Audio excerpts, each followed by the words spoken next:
It was supposed to be a routine inspection. The house had stood empty for nearly 15 years, its once beige exterior now weather-worn and dulled by the desert sun. The new owner had plans: tear out the old carpet, repaint the walls, maybe rent it out to students. Nothing fancy. But on the third day of renovations, a contractor named Miguel Torres knelt in the master bedroom and peeled back the dusty rug, expecting hardwood or tile beneath. What he found instead was a metal handle flush with the floorboards, rusted, worn, almost invisible. He froze for a moment, the silence in the room suddenly thicker. Beneath the handle, a trapdoor. At first, Miguel thought it might be access to plumbing or electrical lines, but when he tugged it open, the hinges shrieked and a wave of cold, musty air surged out from the darkness below. It wasn't a crawl space. It was a shaft, narrow, deep, with a ladder descending into shadow. He backed away and called the owner, who called the police. By nightfall, the property was surrounded by flashing lights and news vans. The address was instantly recognizable to locals: 1831 West Brogan Avenue, the house where the Dalton family had vanished in the summer of 2009. No signs of forced entry, no blood, no witnesses. Just a morning when 4 people, Matthew, Ruth, and their 10-year-old twins, Jacob and Lily, failed to show up for work, school, or life. And now, a trapdoor beneath their bedroom. Before we go any further, take a second to hit that subscribe button. We dive deep into real stories like this, cases with twists, secrets, and haunting truths buried just beneath the surface. When the news broke about the discovery, the internet went into a frenzy. Reddit threads re-emerged, old YouTube theories resurfaced. What had always seemed like a tragic, unsolved disappearance now had a new piece on the board. Detectives sealed off the area quickly, hazmat suits, forensics, but no official statements were released, no press conference. No confirmation of what, if anything, was found below. Just silence. That silence only made the questions louder. Locals began sharing memories. A cashier remembered Ruth Dalton buying weeks' worth of canned food in May 2009. A neighbor recalled hearing a low hum at night, like machinery underground. A former classmate of the twins said they'd started talking about the Watchers shortly before the family disappeared, whatever that meant. Online sleuths scoured satellite images, old property records, anything they could find. The Dalton house sat on the edge of a planned housing development that had failed during the 2008 recession. Behind it, miles of undeveloped desert. What better place to hide something? But even more unsettling were the rumors. One theory claimed that the family had been part of a witness protection program gone wrong. Another insisted they were doomsday preppers, and the trapdoor led to a survival bunker. A third pointed to Matthew Dalton's former work as a military contractor, suggesting black ops, experimental testing, or worse. The house itself became a morbid tourist attraction. People drove in from across the state just to park on the street and stare. Some claimed they could hear noises coming from under the foundation at night, metallic scraping, faint voices, even laughter. None of it made sense, not the disappearance, not the silence, not the sudden discovery of a hidden entrance 15 years later. But what mattered most, what refused to leave the minds of everyone following the case, was the simplest question of all. Why was the trapdoor never found before? The house had been searched, repeatedly. Police, dogs, cadaver teams, volunteers. It was turned upside down. Yet no one had noticed a metal handle under the master bedroom rug. Unless, of course, someone made sure it wouldn't be noticed. Someone who didn't want it to be found. Until now. And as speculation mounted, one man, watching from his cluttered apartment in Tucson, couldn't tear his eyes from the screen. Eli Turner had been waiting 15 years for something like this, and he wasn't going to let it slip through his fingers. Eli Turner didn't sleep the night the trapdoor was discovered. He watched every second of the shaky phone video uploaded by a neighbor across the street, looping it until dawn. Each time he froze the frame on the corner of the rug being peeled back, trying to understand how something so significant had remained hidden for so long. 15 years was a long time to wait, long enough for others to forget, but not Eli. Back in 2009, he had just turned 19, a journalism major at Arizona State, naive, hungry, and convinced he could uncover the truth about anything. Then his older brother, Danny, vanished during a hiking trip near the Estrella Mountains. No note, no call, no explanation. Search teams found his car, his backpack, his camera, but not Danny. The pain had burned hot for years, then settled into a cold knot in his chest that never left. The Dalton case broke that same summer, and while the rest of the world debated kidnapping theories and alien abductions, Eli noticed something no one else seemed to care about. The Daltons had gone missing the same week Danny did. The connection was thin: geography, timing, proximity. But the instinct in his gut never let it go. It was the same desert, the same silence, the same complete erasure. When the news died down and people moved on, Eli didn't. He switched majors to investigative journalism and spent his nights combing case files, submitting FOIA requests, tracking down dead leads. 15 years later, he was still chasing ghosts. His apartment looked like a war room, maps pinned with red thread, old newspaper clippings yellowed at the corners, digital files organized by year, location, keyword. Most of it was about his brother, but the Dalton file was second in size. He had watched every interview, read every police report, even interviewed the twins' old teacher once under the pretense of writing a book. But nothing, for 15 years, ever pointed to something real. Until now. He sat at his cluttered desk, fingers hovering above the keyboard, rereading the press release from the Phoenix Police Department. It was deliberately vague. During standard renovation, structural irregularities were found. Investigation is ongoing. No further comment at this time. Irregularities. That's what they called it.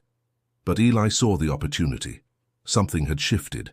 The house had remained sealed for over a decade, and now, just after a real estate transaction, someone found a trapdoor. That was no coincidence. That was a message. He opened a folder on his desktop labeled Dalton and clicked into a subfolder named Residual Leads. A name blinked back at him: Margot Lane. She worked in records at the Arizona State Archives, a quiet presence in his life for years now. They had met during one of his deeper dives into property records. She had helped him once, reluctantly. Eli had always sensed she wasn't in it for the mystery. She just didn't like sloppy work. Still, she had access to things most people didn't, and she didn't scare easy. He typed her a short message. "Trapdoor found in Dalton House. We need to talk. Today." He hesitated for half a second before hitting send. Then he leaned back in his chair and stared at the photo pinned to the corkboard above his desk. It was a family shot, the Daltons in their backyard. Matthew in a polo shirt, Ruth laughing, the twins mid-sprint with popsicles. It looked ordinary, safe, but Eli knew better. He zoomed in on the background, the line of cracked grass, the faint mound beneath the tree. It had bothered him for years. Now it clicked. The trapdoor wasn't a new addition. It had always been there, hidden in plain sight, which meant, for all their theories, the Daltons hadn't been taken. They had gone down willingly, and maybe they had never intended to come back. The archives building always smelled like dust and old air. Eli had been there dozens of times, but this visit felt different. Every step echoed a little louder. Every page turn sounded like a whisper too close to the ear. Margot Lane met him without speaking, just a nod that told him she'd seen the message and was already a step ahead. She led him past rows of state records, back to the restricted section she somehow had access to, despite half the files being sealed under administrative hold. 3 minutes, she said softly, unlocking the door with a badge she wasn't technically supposed to have. Then I'm not here. The folder she handed him was thick, over 100 pages, most of them photocopies from the original investigation into the Dalton disappearance. Eli sat at the long table and started scanning. The early police reports were a mess. Conflicting statements, inconsistent timestamps. The first responding officer logged the house as secure, no signs of struggle. But photos taken an hour later showed the back door cracked open and an overturned lamp in the living room. How did no one notice that discrepancy? Then there were the interviews. A neighbor claimed he saw the Daltons leave their house with suitcases a few days before the disappearance, but no luggage was found missing. Another insisted she'd heard screaming the night before they vanished, but the same woman was known to suffer from auditory hallucinations. None of it lined up. Margot stood silently behind him, arms crossed, watching. "These are just the public statements," Eli muttered. "Where's the unredacted stuff?" Margot reached into her bag and pulled out a USB drive. "I shouldn't have this. It's from a backup server. You didn't get it from me." Eli plugged it into his laptop, heart beating faster. The drive opened to a single folder marked Dalton Sup Material. Inside, 3 surveillance clips labeled with timestamps and addresses. The first showed the family at a gas station 2 days before they were reported missing. Matthew pumped gas, while Ruth sat in the passenger seat. The twins played near the vending machines. Nothing unusual, until Ruth turned to look directly into the camera. Her eyes were wide. Her lips moved. Eli leaned in and replayed that second. She mouthed something. He replayed again, slower. "Help us." The second video was a street cam 2 blocks from their house. A figure, too grainy to identify, stood near a utility pole at 2:47 a.m. the night they disappeared. The figure didn't move for 12 minutes. The third video was the front porch camera from across the street. A shadow crossed the Daltons' front door at 3:01 a.m. It paused, then vanished from frame. Margot finally spoke. "That shadow. Never confirmed as human. No footprints. Nothing." Eli felt a cold wave ripple through him. Why didn't they release this? They said it didn't constitute actionable evidence. Too inconclusive. Plus, she hesitated, Crane wanted it buried. Harold Crane, the lead detective back in 2009. He had closed the file with the statement, "No indications of criminal activity. Status, missing persons, presumed deceased." Eli remembered reading that line. It always felt like a shortcut, a way to lock the door and walk away. "What else did they bury?" he asked. Margot looked tired. "Their whole week of case logs is missing. There's no record of the final house sweep, no explanation for why it was sealed so quickly." Eli closed the laptop. "This wasn't just incompetence." She nodded. "No, it was something else." Outside, the sun had started to set, casting long orange shadows across the sidewalk. Eli stepped out of the building with his backpack heavier than when he'd arrived. He felt like he was standing at the edge of something he didn't yet understand, but knew he couldn't walk away from. The Dalton file had led nowhere for years, but now the seams were starting to come apart. And buried beneath redactions, lost footage and silence, something was finally beginning to show itself. The house felt different at night. The desert air pressed down on Eli's shoulders, still warm from the day's heat, but the atmosphere around 1831 West Brogan Avenue remained unnaturally still. No wind, no crickets, just silence. Margot adjusted the strap of her satchel and shot him a look. "Are you sure this is smart?" "No," Eli answered, "but it's necessary." The front door creaked open with more ease than expected. Either the police had forgotten to resecure the lock, or someone else had been there recently. Inside, the air was stale but undisturbed, like a forgotten museum frozen in time. Furniture covered in sheets, dust thick on the floor. The ghost of a family hung in every corner. They moved quickly. Eli had memorized the layout years ago. Master bedroom, back right corner. That was where it had all started. The rug had already been removed. In its place was a circular patch of darkened wood, where the trapdoor had been unearthed. The metal handle was still there, but now it gleamed slightly, recently touched. Maybe by police, maybe by someone else. He knelt down, fingers brushing the cold steel. "You ready?" Margot exhaled sharply. "Let's do it before I change my mind." The door opened with a groan, hinges old but intact. A metallic ladder led down into shadow. Eli shined his flashlight, but the beam seemed to dissolve halfway down. The shaft went deep, far deeper than a standard basement. One step at a time they descended. Dust drifted in the beam of light and the temperature dropped noticeably the farther they went. It smelled of damp concrete and something older, like rust, mildew, and the breath of time itself. After nearly 20 rungs, they reached the bottom. Concrete walls, narrow space, ceiling just above their heads. It wasn't a basement. It was a chamber, rectangular, maybe 20 feet long and 10 wide. No windows, no doors, no obvious exit. Margot panned her flashlight across the walls. It's not just underground, it's fortified. This was built deliberately, Eli nodded, by someone who wanted to stay hidden. Against the far wall stood a metal shelving unit, bent, dust-covered. On it, a few cans of food, some faded books, and a cracked plastic toy truck. In the corner lay a twin-sized mattress, yellowed with time, covered in a blue Spider-Man sheet. A second mattress leaned beside it, princess-themed, pale pink frayed edges. "Jesus," Margot whispered. They were down here. Eli's eyes locked on a worn spiral notebook lying in the middle of the floor, open to a page covered in childish handwriting. He picked it up gently. The writing was shaky, uneven. "We're not safe. Daddy said don't talk. Lily is scared." He closed it slowly, breath shallow. "Look at this," Margot called, pointing to a plastic storage bin.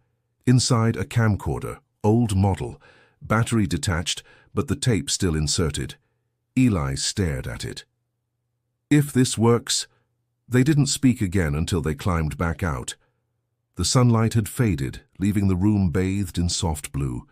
He closed the trapdoor carefully, suddenly aware of how fragile the silence felt. Back in his car, Eli connected the camcorder to his laptop. The screen flickered, static, then color. The first few minutes were simple home footage. Ruth setting up blankets, Matthew pacing near the ladder, the kids drawing on the wall. The mood was calm, almost playful. Then the footage jumped. Ruth's face, close to the lens, whispering frantically, "We hear them at night." "The sounds are getting louder. Matthew says stay quiet, we can't leave, we can't." Another jump. The kids curled in the corner, lights flickering, a metallic bang. Then darkness. Eli paused the video. Margot sat back, arms crossed tightly. They weren't just hiding, they were trapped. He looked back at the paused frame, Ruth's terrified eyes staring back. "No," he said softly. They were running from something. The next morning, Eli sat in front of his laptop watching the footage again, frame by frame. He'd already seen it 5 times, but each new pass revealed details he hadn't registered before. Small, subtle things. A flickering shadow on the wall behind Ruth. The way Matthew flinched at sounds off camera. Lily's drawings on the cement. Spirals, eyes, crosses. The Dalton family hadn't just taken refuge in that underground room. They had tried to make it livable. There were makeshift shelves made from broken furniture legs, empty cans of beans stacked neatly in a corner, even a makeshift lamp connected to an old battery. They'd stayed down there for days, maybe weeks, but the tapes were disjointed. There was no clear timeline. Some were cheerful, Jacob pretending to host a TV show, Ruth reading fairy tales by flashlight. Others were raw, Ruth sobbing in silence, Matthew holding the door closed with his entire body, while something clanged from above. Eli paused on a frame showing a list scribbled in Ruth's handwriting on the wall. 11 days, no contact, no exit. Batteries low, don't go up. "They listen!" He leaned back, rubbing his temples. "Who's they?" Margot, seated across the table, pushed a yellowing folder toward him. "I dug deeper into building permits and renovation records. Turns out the house wasn't supposed to have a basement. Not in that zone. City code prohibited underground structures in that part of the neighborhood because of unstable subsoil." Eli raised an eyebrow. "So someone built it illegally? Or someone else already had?" The idea hung in the air for a moment. Margot continued, "There's something else. Look at this."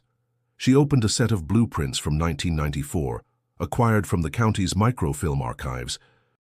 The house stood over what used to be part of a failed construction project, a storm drain system that had been abandoned mid-development after one of the tunnels collapsed.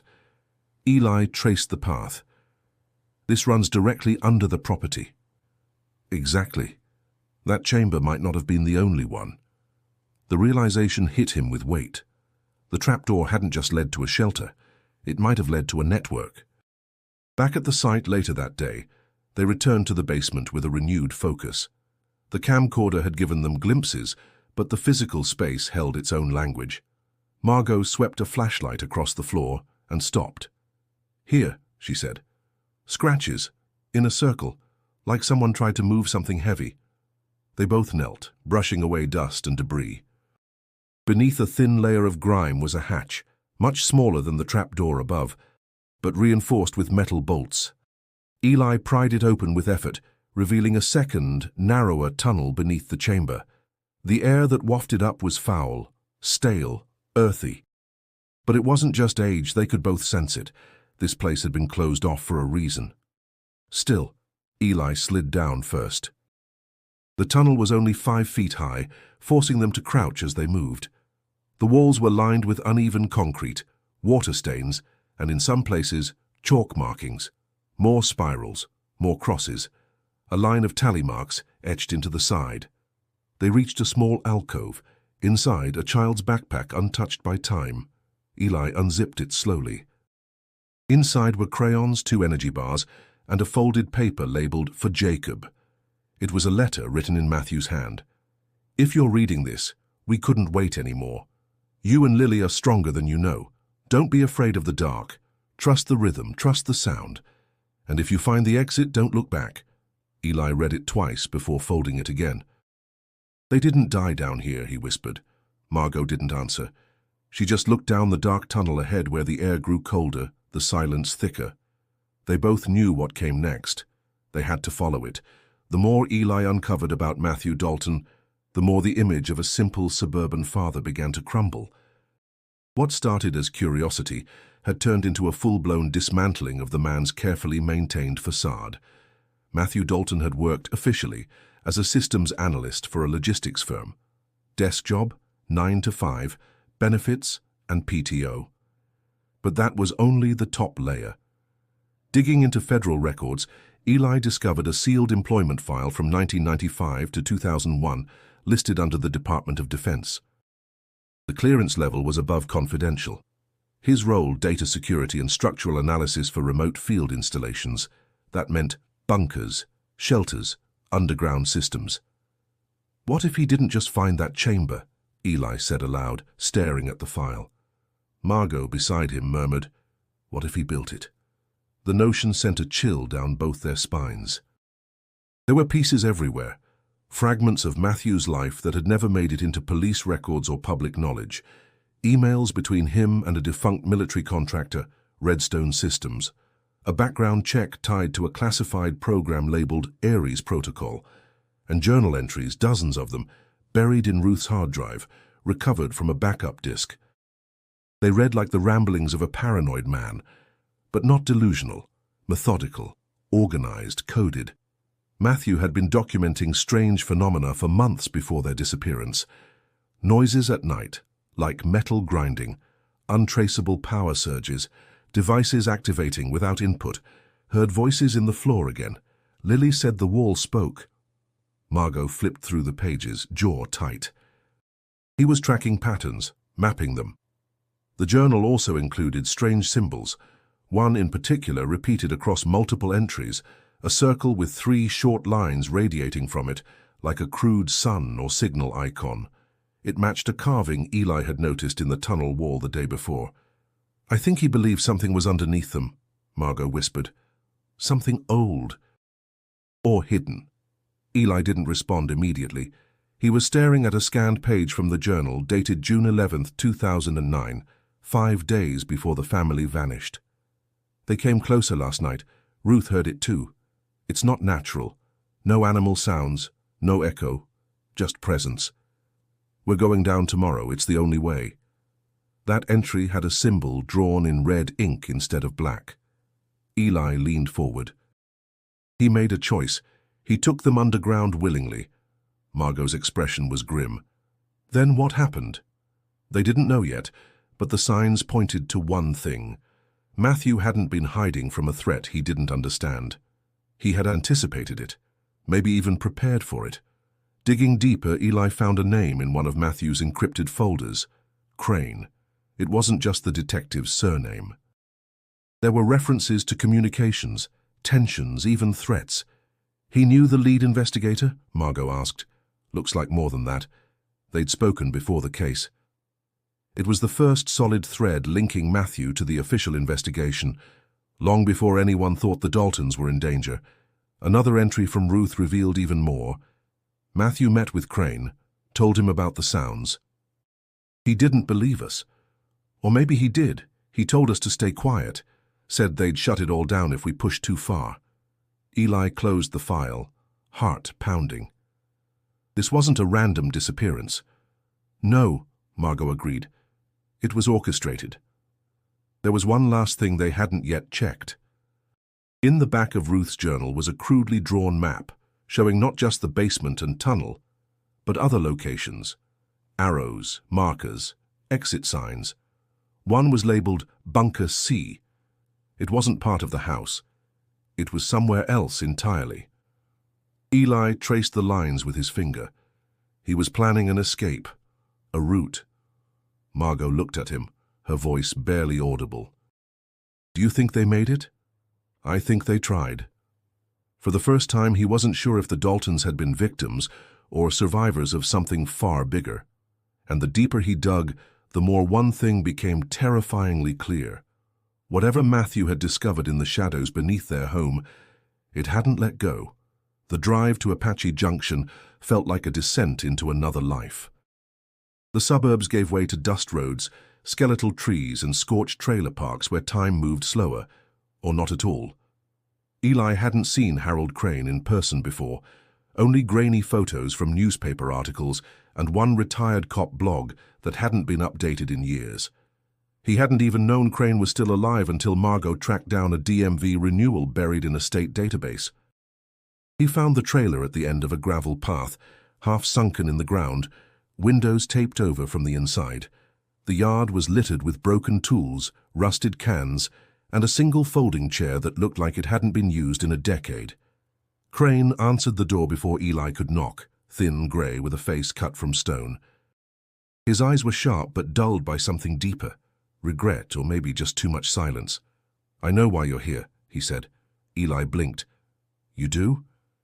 You think I don't check the news? You think I haven't been waiting for that trapdoor to show up for 15 goddamn years?"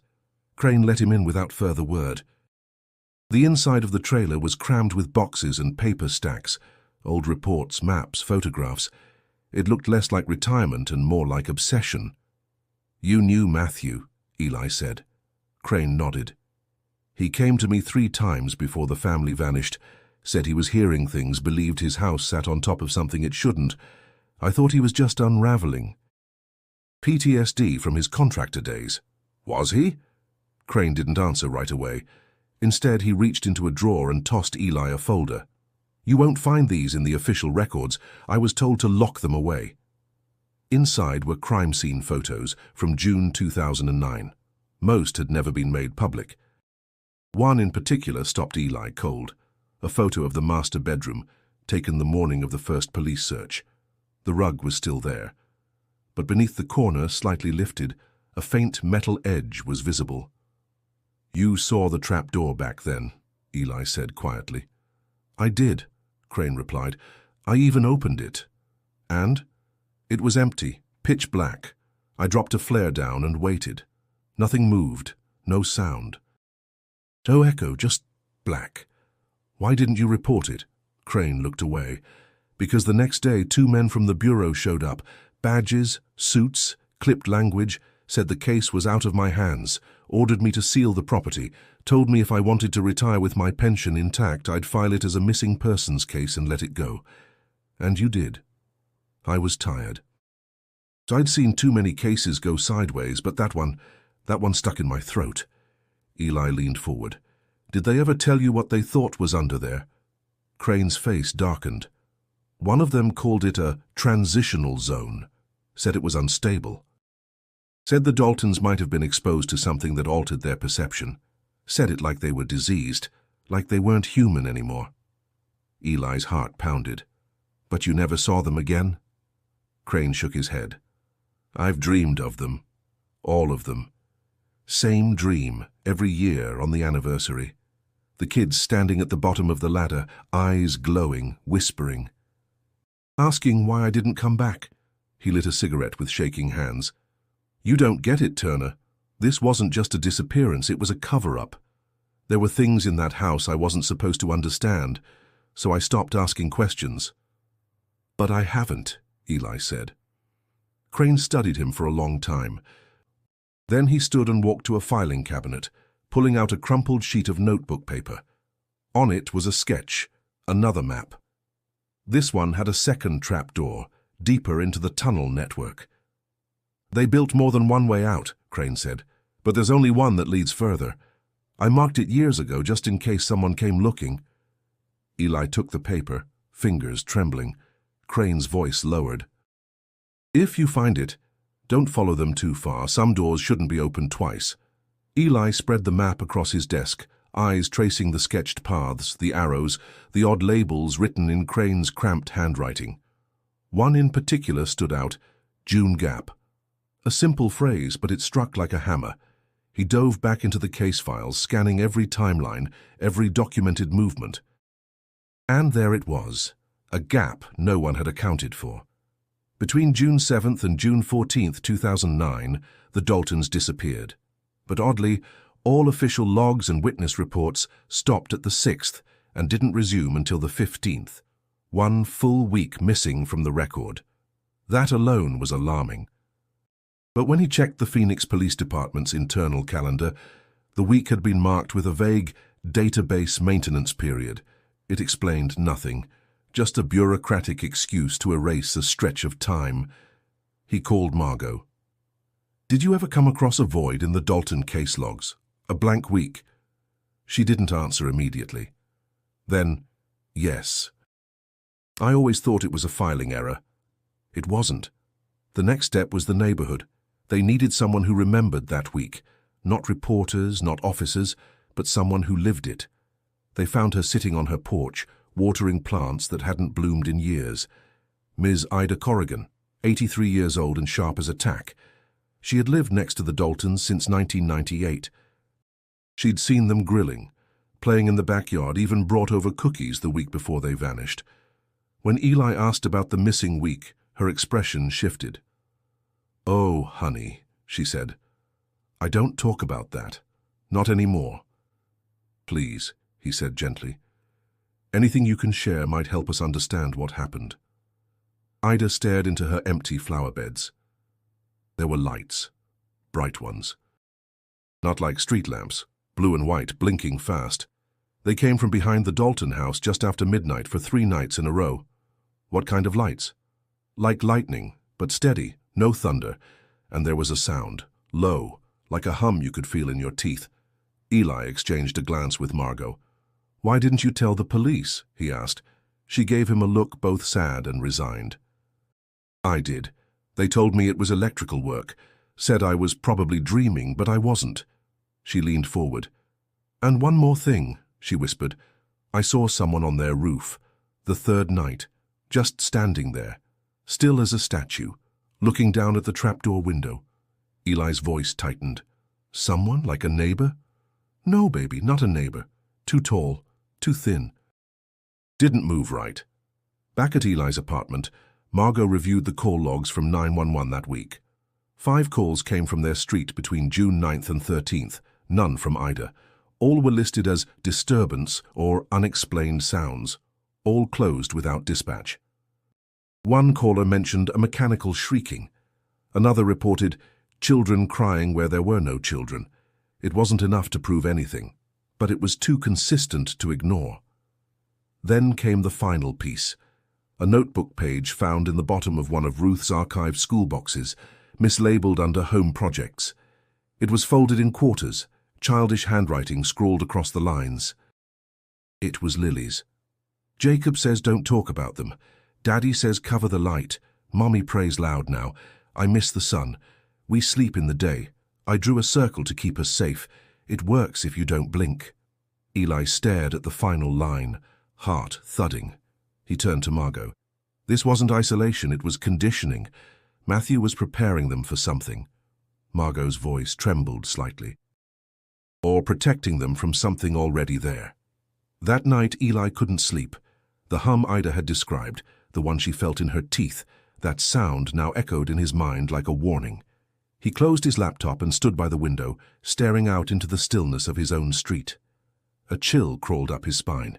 He swore just for a second he saw movement on the neighbor's roof. They returned to the house just after midnight. This time they brought rope, masks, portable lamps, and 2 days' worth of rations. Crane's map was clear. There was a second trapdoor, deeper in the tunnel system, marked with the word Cross Point. The initial descent was familiar now, the narrow ladder, the chamber thick with dust and memories. But as Eli opened the smaller hatch near the corner of the basement, where they'd previously stopped, the air below felt heavier, colder, as if the earth itself was holding its breath. They lowered themselves one by one, the tunnel narrowing until they had to crouch again. The passage curved hard to the left, revealing walls built not from concrete but rough ancient stone, far older than the house above. The ceiling dropped, forcing them to nearly crawl.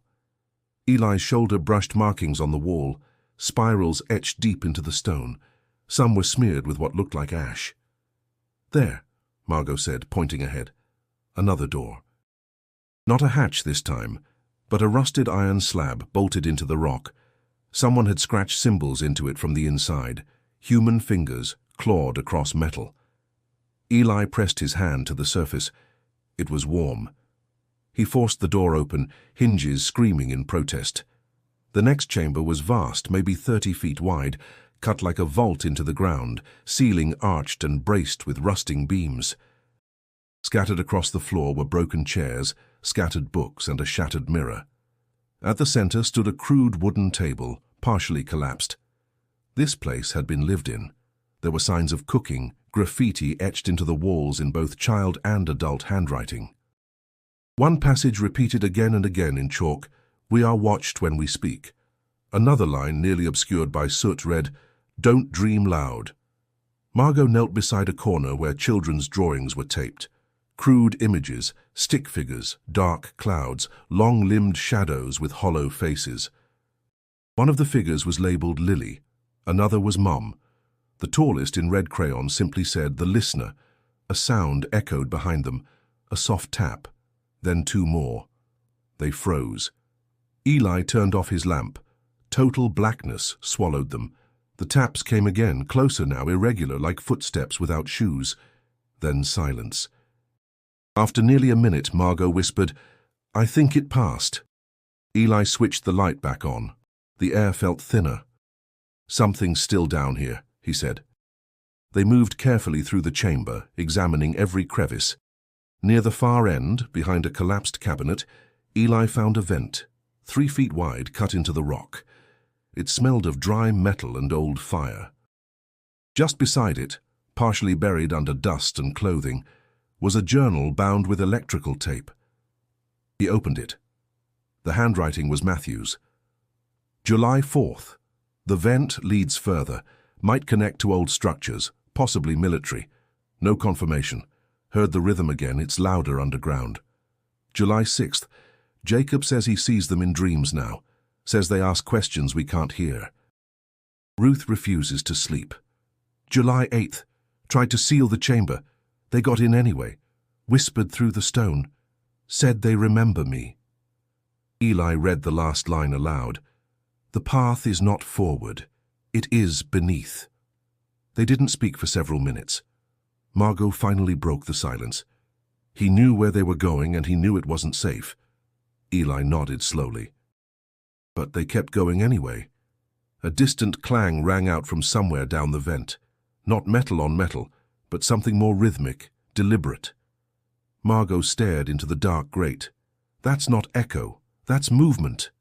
They exchanged a look. They weren't alone down here. The vent was barely wide enough for Eli to squeeze through. Margot followed, dragging her pack behind her. The tunnel sloped downward, steeper with every foot, until the stone gave way to reinforced concrete. Old, cracked, and stained with rust. The air grew colder, thinner. The rhythmic sound they'd heard earlier had faded, replaced now by something worse. Complete silence. They crawled for 20 minutes before the tunnel widened into a square shaft, opening into another chamber, Lower, darker, built with precision unlike the previous rooms. This one was planned, structured. At first glance, it resembled a bunker. The walls were lined with metal panels. Electrical wiring hung loose from the ceiling, as if gutted in a hurry. The floor was dusty but smooth, and along the edges stood empty storage racks and shattered equipment cases. Margot swept her light across a collapsed desk, half buried in debris. On top of it, a cracked photo frame, Ruth and the twins, smiling in front of a Christmas tree. A hand-drawn card beneath it read, "To Mom, love Lily." "They lived here," Margot said softly. "At least for a while." Near the corner was a large metal trunk. Inside they found canned food, expired but intact, and stacks of drawings. Dozens of them, mostly by children, judging by the color and shape. But unlike before, these weren't chaotic. They were methodical. A series of circles, boxes, symbols arranged like maps. One page simply repeated the same phrase over and over. "Below the hum they speak." Eli found a stack of notebooks behind a broken cabinet. Most were water-damaged, but one was still legible, wrapped in plastic. Ruth's handwriting filled every page. "We ration what's left. Matthew thinks we're past the threshold. I'm not sure what day it is anymore." Lily says she sees the hallway door open at night. Jacob stopped answering questions. He just draws, always the same shape, 3 spirals in a triangle. Further down, "We heard singing yesterday, but it wasn't human, not like a voice, like electricity humming a song." In the far wall, behind layers of discarded blankets and broken furniture, was another door. This one wasn't crude or rusted. It was solid steel, flush with the frame and sealed with an old keypad. They didn't have a code, but someone had left the panel open, wires exposed. A crude override system had been rigged, a portable battery hooked to a circuit.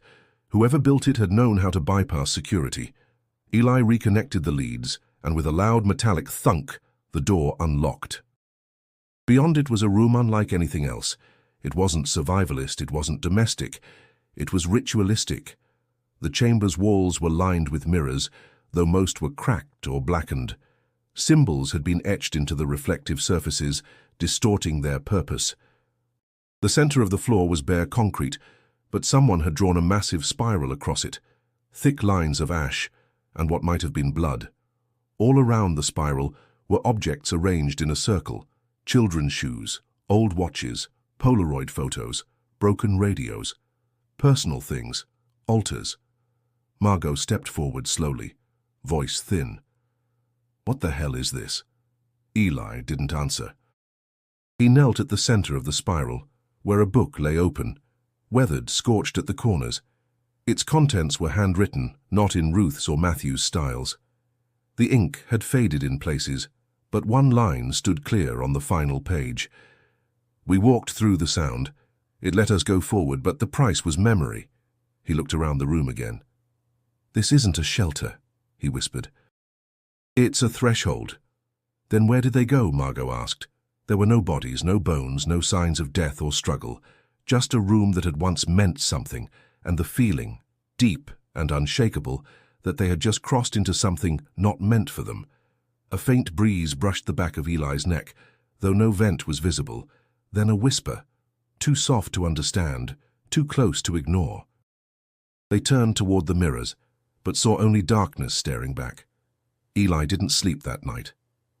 He sat on the motel bed, journal open on his lap, pages scattered across the floor. The room was filled with fragments, drawings from the bunker, Ruth's notes, Matthew's logs, even Crane's map, all pointing in one direction but none revealing what waited at the end. He couldn't let it go. Not after what they'd found. He began researching Ares protocol again. Every reference to it led to dead ends, classified operations, corrupted documents, revoked access. But in a corner of an old defense industry forum, he found a post from 2010, deleted but partially archived. The user claimed to be a subcontractor on a desert research project between 1995 and 1997, under a company called Redstone Systems. The post mentioned underground sensory disruption tests, radiation anomaly mapping, and, more curiously, a site in central Arizona known as Threshold C. The description matched the layout under the Dalton house. Eli forwarded it to Margot.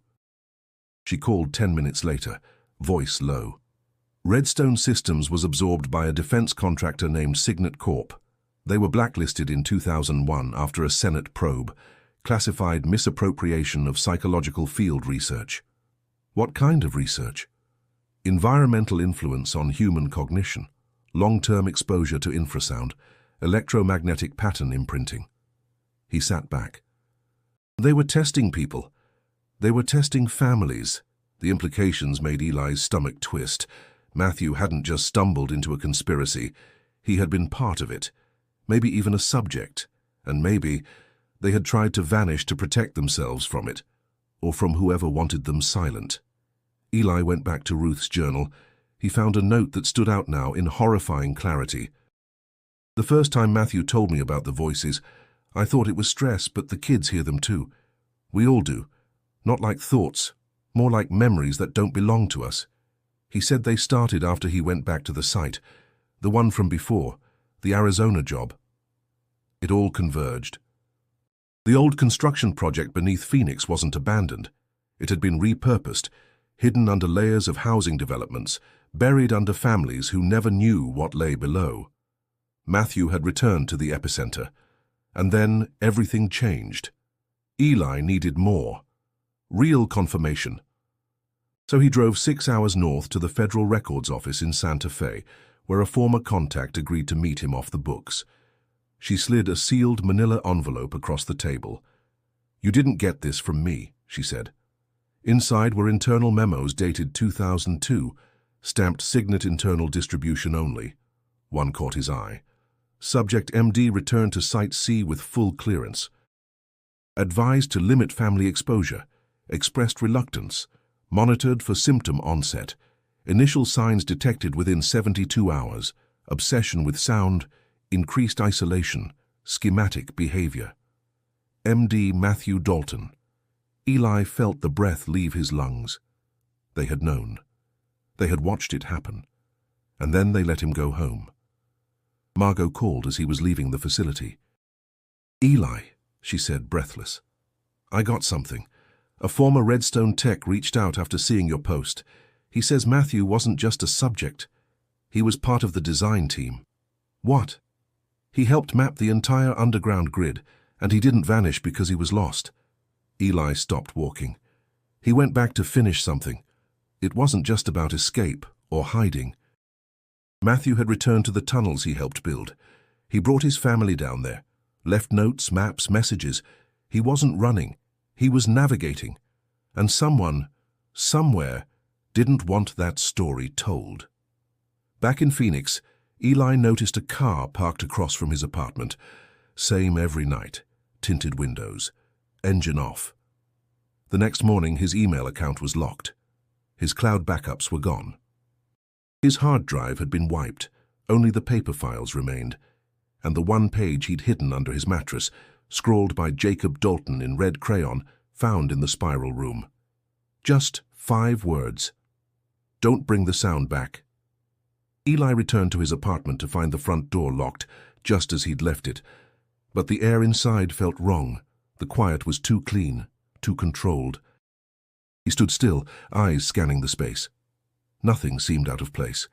But the laptop on his desk, previously password protected, now sat open. The screen was black. He pressed a key. Nothing. He checked the drive. Empty. His notes, gone. Videos, gone. Backups, corrupted. Someone had been inside. Margot called as he was pulling apart drawers. Her voice was sharp, urgent. "They broke into my place." Eli's heart jumped. "Did they take anything?" "My phone, my external drive. But that's not the worst part." "What is?" "They left something." There was a pause. Then she added, "An envelope, no return address, just a single cassette tape." Eli drove to her apartment in silence. When he arrived, Margot was pale. Her hands trembled as she held out the tape. The label had one word, Ruth. They found an old tape player and pressed play. Static filled the air, then a faint voice, fragile, trembling. Ruth Dalton. If this reaches anyone, please don't follow us. We tried to run. We really did. But it's not something you escape, it's something you choose. And once you've heard it, you're never truly quiet again. She paused, a breath heavy through the static. They came not to hurt us, but to take something. Not our lives, our history, our time, our story. There was a scraping sound in the background. Then a muffled voice, Jacob's, asking if it was safe. Ruth answered, barely audible. Not yet. The tape clicked and stopped. Margot stared at the player. How could this exist? How would anyone still have it? Eli didn't answer. His mind was spinning. If Ruth recorded that message after the family vanished, it meant they had survived, at least for a time, and they had been trying to communicate. But with who? Later that night, Eli sat in his dark apartment, reviewing what little was left. A few printed images, Margot's original archive folder, and the letter from Crane's drawer. He opened it again, scanning for anything he'd missed. At the bottom, in faded ink, was a handwritten postscript. They're still watching. You just can't see them unless they want you to. Something shifted in Eli's chest. Fear, yes, but deeper. Recognition. He opened the photo of the tunnel wall again, the one with Jacob's drawing of the 3 spirals. On closer inspection, it wasn't chalk, it was carved. And next to it, in tiny print, barely legible, "We didn't vanish. We were taken back." The phrase echoed in his mind. Taken back. Not forward, not gone. Back. The phone rang. Unknown number. He hesitated, then answered. A voice, distorted, scrambled, came through. "You're too close, this isn't for you." Eli's breath caught. "Who is this?" "You were warned. Walk away." Then silence. He stood in the middle of the room, heart pounding, pulse in his ears. Taken back. The doorbell rang. Margot. She looked shaken. "They followed me, Eli. Same car as yours. They're not police. They're not anything I can trace." She opened her hand. A small piece of folded paper rested on her palm. It had been slipped under her door. Inside, a child's drawing. Lily's name signed in blue crayon, a sun with no rays, a figure standing in shadow, and the words, "We're okay, but don't look." Eli stared at it for a long time. "They're still out there," he whispered. Margot didn't speak. But she didn't argue. They waited until the 3rd night after the tape. By then, the car across the street had vanished, but the tension hadn't. Eli hadn't slept. Margot was pale, hollow-eyed. Neither spoke of quitting anymore. They were past that. Crane's map still showed one route they hadn't explored. A deeper tunnel, separate from the chambers beneath the Dalton home, connected through a service shaft that led eastward into undeveloped desert. It took hours to find the access point. Hidden behind a collapsed drainage wall, the opening was no larger than a coffin lid. Eli pulled the grate aside, and a gust of cold, dry air rushed out, unnatural for Phoenix in July. He lowered himself in first, flashlight gripped tight. Margot followed. The tunnel walls here weren't stone or concrete. They were smooth, dark metal, old, industrial. No markings, no rust, just a sheen like scorched glass. The air inside was heavy, dry, and without scent. They walked for what felt like miles. No signs, no branches, no echo. Just the steady rhythm of their breath and the crunch of boots on fine, colorless dust. Then the tunnel opened into a chamber unlike the others. It was massive, a cathedral-sized cavern, its ceiling lost in darkness. A central platform rose in the middle, connected by 4 narrow bridges, metal grates suspended over empty blackness. And in the center of that platform stood something neither of them could describe. It looked like a structure, but organic, a spire of bone-white material twisting upward like a tree stripped of bark. Embedded in its surface were objects, pieces of clothing, books, jewelry, toys, familiar things, a pink shoe, a stuffed bear, a family photo. Margot's breath caught. "These belong to the Daltons." Eli approached slowly. Every step a battle against something he couldn't see, a pressure in the air, a pulse just outside hearing. The closer he got, the louder it became. Not sound, something deeper, a feeling. Inside the spire at eye level was a cavity, like a nest hollowed into its side. Inside it, a tape recorder, old, dust-covered. The kind used in interviews decades ago. He pressed play. Silence. Then Ruth's voice, faint, distorted. "We're beyond the hum now. This is the place Matthew found in his dreams. The shape of sound, the chamber that breathes." Another voice, Jacob's, older, steadier. "They call it the remembering place." Margot looked up, whispering. This was their destination. Not an accident, not a refuge. A calling. Eli turned slowly. Around the walls of the chamber, carvings glowed faintly, pulsing symbols like those they'd seen before, but brighter, active, alive. Each pulse synchronized with a rhythm in Eli's chest, a beat that wasn't his. He backed away. "We shouldn't be here." But Margot didn't move. She was staring at the spire, frozen. They were drawn here. All of them. Her voice had changed, softer, almost entranced.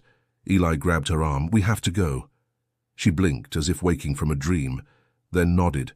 But just as they turned, a sound echoed behind them. Footsteps, soft, bare, not hurried. They turned. No one.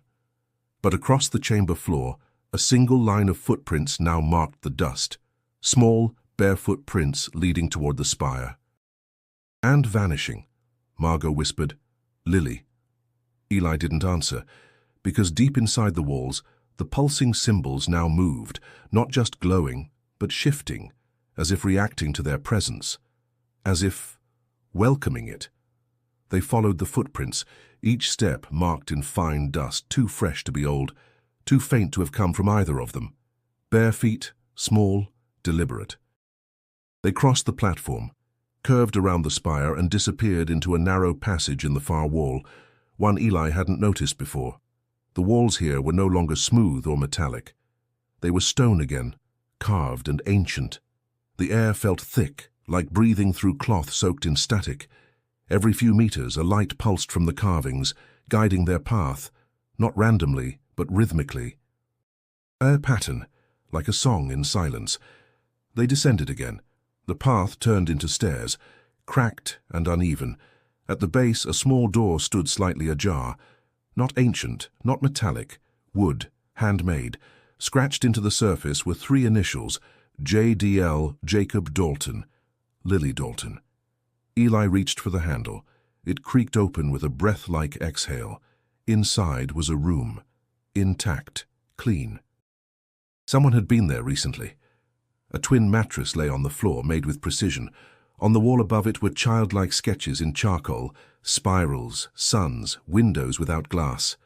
Next to the bed sat a plastic crate. Inside were books, notebooks, cans, a battery-powered lantern still working. Margot picked up a worn drawing and froze. "It's them," she whispered.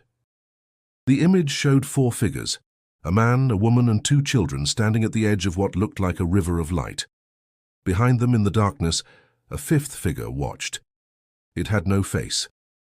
Eli turned toward a desk in the corner. On it sat a letter, folded neatly, addressed in cursive. E.T., his initials.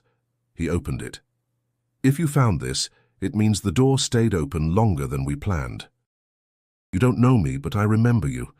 You were at the memorial. You asked about my sister. That stayed with me. We're not lost. We're not dead. We changed. We crossed through. You won't understand what that means until you hear it. But once you do, you'll never forget the shape of silence again. Don't follow further. You still have time." It was signed. Jacob. Eli sat down slowly. Jacob Dalton was alive, or had been, long enough to write that, to remember him, to warn him. "Eli," Margot said. He looked up. She was pointing to the far wall. It was painted in ash or soot, dozens of names layered over one another. some in print, some in cursive. At the bottom, newer, darker, was a name they both recognized instantly. Daniel Turner, Eli's brother. A wave crashed through him. His breath caught, his hands trembled, but his eyes didn't leave the wall. Danny was here. Margot stepped closer. You said he vanished near the Estrella Mountains, right? He nodded. And this tunnel network, it runs all the way north. Maybe... Eli turned. He didn't just vanish. No, she said. He was taken back too. They stood in silence, the truth sinking deeper than the walls around them. Every theory, every map, every clue, it all pointed here, not to death, not to disappearance, but to a crossing, a choice, a place that remembered the people who found it and erased them from the world above. Suddenly the pulsing rhythm returned, faint, steady, echoing from the corridor behind them. But this time, it was layered with something new. Voices, children's laughter, a woman humming. A man's low murmur, familiar, alive. But they weren't echoes. They were invitations. Margot stepped back. We should leave, now. Eli nodded slowly. But deep down, something had changed in him. He had come looking for the truth, and now it was calling him by name. Eli never told anyone what he saw. He and Margot returned from the tunnels before sunrise. They didn't speak on the drive. Didn't look back. The sun came up as if the world had never changed, as if beneath their feet wasn't a network of silence older than the city itself. He wrote the article weeks later. Not a book, not a podcast, just a single long-form piece posted to an anonymous journalism site. It went viral in hours. Millions read it. Thousands speculated. But the article didn't mention the chamber, or the spire, or the voices. It simply stated, 15 years ago the Dalton family disappeared. This is what I found beneath their home. You decide what to believe. He attached photos, the drawings, the letters, the spiral symbols, but not the recordings, not the names carved into the wall, not the sound. Some truths couldn't be published. Not because they were too dangerous, but because they were too heavy. They clung to the soul. They whispered in the quiet hours. They changed the shape of memory. Margot left town soon after. She deleted all backups, moved north, off the grid. She sent Eli one letter before vanishing completely. It was brief. We were lucky. Don't chase it further. If you start hearing it, you'll know what I mean. Eli never responded. He stayed in Phoenix, rented a new apartment, no basements, no crawl spaces. Every night before bed he checked the floors twice.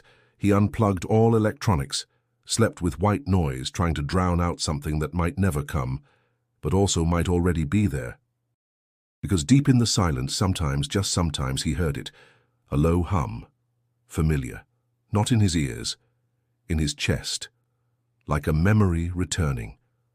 One night, 6 months later, he found a letter under his door. No stamp, no name. Inside was a single Polaroid. 2 figures standing in a tunnel. One child, one adult. The adult wore a faded hoodie Eli recognized from a childhood photo of his brother. On the back of the photo were just 3 words, "He remembers you." Eli didn't sleep that night. He didn't write anything more. He simply folded the photo, placed it in the back of his notebook, and closed it forever. The truth wasn't for headlines. It wasn't for closure. It was for remembering and forgetting, and understanding that some doors once opened don't close behind you. They wait. Just beneath your feet, waiting for you to listen. Before you go, if you've made it this far, take a moment to subscribe. These are the stories they don't want told, the ones buried in silence, hidden in the places no one dares to look. We uncover the unexplained, the forgotten, the forbidden.